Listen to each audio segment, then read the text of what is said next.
मित्रांनो नमस्कार. आज आपण आलेलो आहे पुनस या गावात, रत्नागिरी जिल्ह्यात आहे आणि पुनस गावातील नावलाई देवी या देवराईत आपण आलो आहे. नावलाई देवी पुनस गावाचे तसं म्हणायला गेलं तर ग्रामदैवत आणि खूप प्राचीन आणि पुरातन मंदिर आहे. हे अशा पद्धतीचं आहे आणि बऱ्याच दिवसानंतर ॲक्च्युअल देवराईचा जो फील आला तो इथं आल्यानंतर आला, कारण की इतकं सुंदर मंदिर वाटलं मला.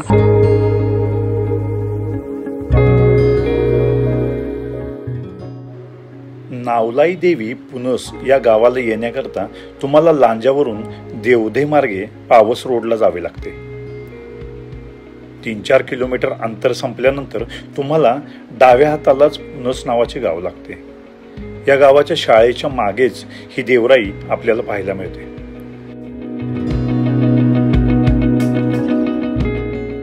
देवराई म्हणजे देवाच्या नावानं राखीव ठेवलेलं जंगल. परंतु हे जंगल राखीव ठेवावं का लागलं? खरं तर याचं कारण थोडं मन सुन्न करणार आहे. घंटेचा आकार बघा, वेगळाच आहे.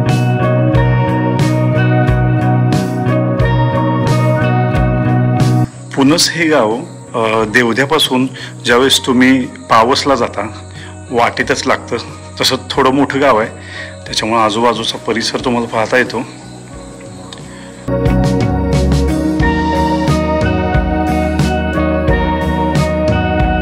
आपण देवराई संवर्धन जे करतो किंवा देवराई संवर्धनासाठी आपण काम करतो, आपली सह्याद्री संवर्धन केंद्र, तर याच्यामध्ये मला एक गोष्ट अशी आढळून आली की आपल्या आजूबाजूच्या देवराई आहेत, या देवरायांना थोडंसं वेगळं रूप प्रदान होत आहे. म्हणजे लोकांकडून दिलं जाते.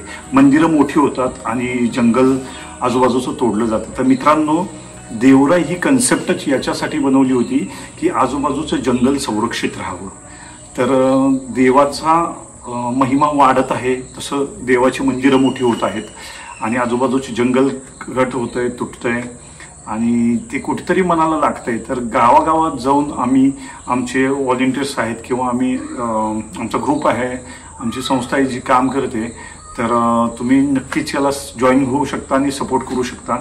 देवराई संवर्धनासाठी गावात जाऊन देवराई कन्सेप्ट काय आहे, देवराईची माहिती, देवराईबद्दल वेगवेगळे प्रोग्राम घेणे, देवराई दर्शन, म्हणजे आम्ही देवराई कन्झर्वेशनच्या अंडर एक प्रोजेक्ट करतोय की ज्याच्यामध्ये आम्ही स्कूल आणि कॉलेजच्या मुलांसाठी डायरेक्ट देवराई दर्शन करतोय की जेणेकरून देवराई पाहायला मिळाव्यात त्यांना, देवाचं महत्त्व किंवा त्यावेळेस देव आणि निसर्ग याची सांगड कशी घातली होती हे त्यांना कळावं. याच्यासाठी आम्ही लहान मुलांना किंवा स्कूल कॉलेजच्या मुलांना डायरेक्ट देवराईत घेऊन येतोय, देवराई दाखवतोय त्यांना. इकॉलॉजिकल इम्पॉर्टन्स आहेत देवराईचे ते दाखवतोय. कारण काय होतं, देवराईच्या परिसरातलं कुठलाही लाकूड वगैरे उचललं जात नाही, पालापाचोळा इथंच सडतो, कुजतो. तर वरून जो पावसाचं पाणी पडतं ते पाणी जमिनीत सावकाशपणे मुरतं, कारण की त्याचं बाष्पीभवन होत नाही आणि त्यामुळे जमिनीतल्या ग्राउंड टेबल वॉटर वाढतं, म्हणजे पाणी संवर्धनाचं काम देखील करते देवराई. दुसरी गोष्ट, जीन बँक म्हणून एक काम करते, कारण की देवराईमध्ये जे वेगवेगळ्या प्रकारचे दुर्मिळ औषधी वनस्पती त्या इथंच स्टोअर केल्या जातात, कन्झर्वेशन होतं त्यांचं आणि इथं त्यांचं रिप्रोडक्शन होतं. तर या गोष्टी खूप इकॉलॉजिकल पाहायला गेल्या तर खूप महत्त्वाचे आहेत. आता मलबार हॉर्नबिल तुम्ही पाहत असाल तर मलबार हॉर्नबिल सारखे पक्षी आहेत ते खूपच रेअर आहेत आणि अशा दुर्मिळ पक्ष्यांची घरटी अशा उंच झाडांवर आहेत. तर ती झाडच जर राहिली नाहीत तर ती घरटी राहणार नाहीत किंवा रादर ते पक्षीही राहणार नाहीत आणि निसर्गात कुठंतर इनबॅलन्स होऊ शकतो.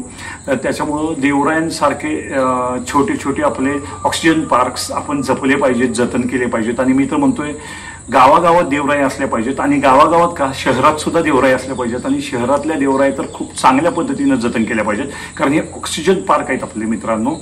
आणि ऑक्सिजन पार्क जेवढे वाढतील, जेवढे चांगल्या पद्धतीनं राहतील, तेवढं आपल्यासाठी ते फायद्याचं आहे. ही आहे पुनसगावची नावलाई आणि या बऱ्याच प्राचीन मूर्ती आहेत. गंमत अशी की सगळ्या मूर्ती ज्या आहेत त्या देवतेच्या आहेत, म्हणजे देवी आहेत त्या. आणि ही मूर्ती मात्र देवाची भैरवनाथ वाटतो. आता ते काय डमरू आहे, एका हातात मशालीसारखं अस्त्र आहे काहीतरी.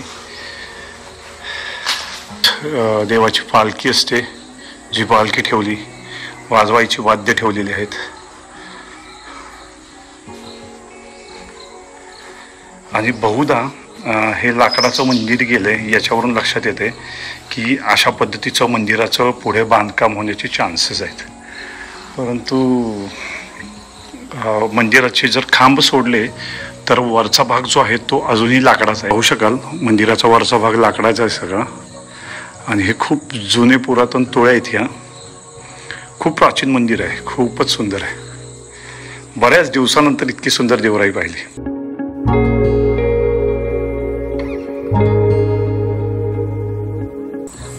या देवराया ज्यावेळेस आपण फिरतो त्यावेळेस आपल्याला असं वाटतं की देवराया जीर्ण झालेल्या आहेत, जुन्या पद्धतीचे बांधकाम झालेलं आहे आणि ते तुटेल. जिथं तुटतंय तिथं आपण थोडं स्टोरेज केलं किंवा रिकन्स्ट्रक्शन करणं किंवा रेस्टोरेशन करणं गरजेचं आहे.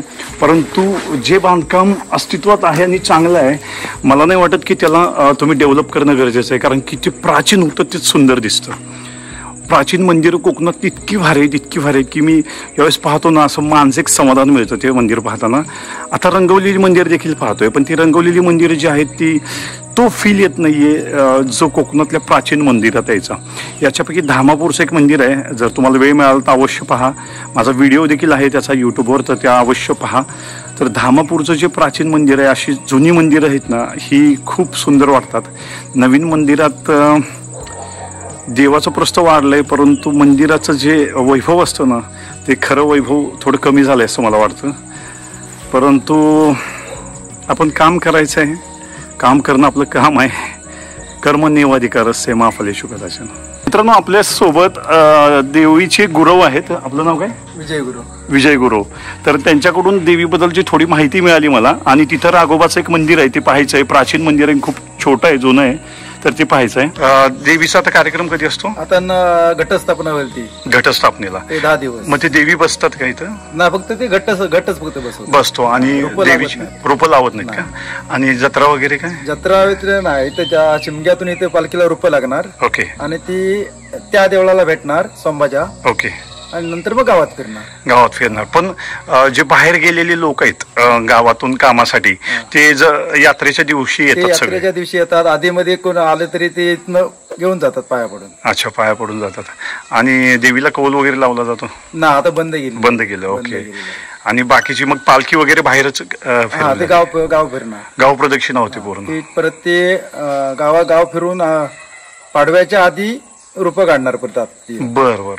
तिथपर्यंत अमावस्येपर्यंत संपवायलाच पाहिजे गाव. ग्रेट. ठीक आहे. आपण मंदिराच्या समोरून आतमध्ये राघोबाचं मंदिर आहे. राघोबा म्हणजे देव आहे का? हो, राघोबा देव. ओके.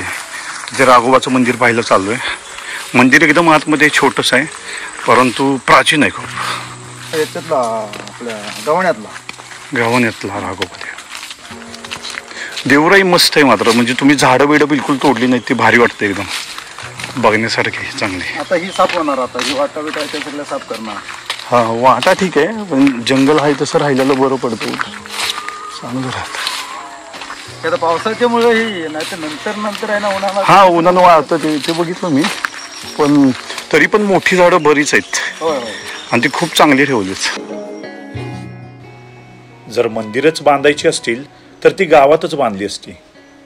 निसर्गाच्या देवाला निसर्गात ठेवायचे हा अट्टहास धरून या प्राचीन परंपरा पुढे आल्या.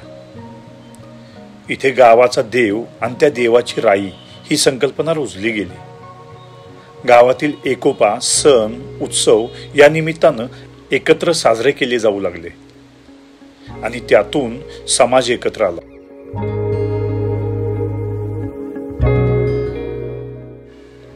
थोडक्यात गावातील एकोपा जतन करण्याचे काम आणि त्यासोबत गावाच्या सर्व महत्त्वाच्या सणासुदींच्या कार्यक्रमाचे नियोजन या देवराईने केले. या परंपरा तशा खूप जुन्या, पण पाहिले तर आजच्या पर्यावरणवाद्यांच्या प्रयत्नांपेक्षा कितीतरी मोठ्या प्रमाणात त्याचा पगडा गावावर असायचा.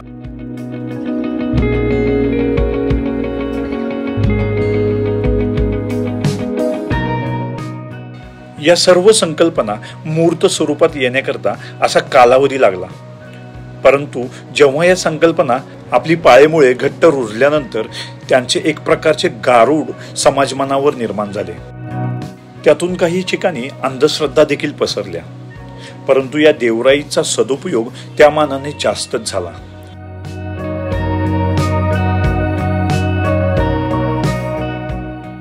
ही जंगलं त्यातील दुर्मिळ औषधी वनस्पती एकाच ठिकाणी आबादी ठेवू लागली.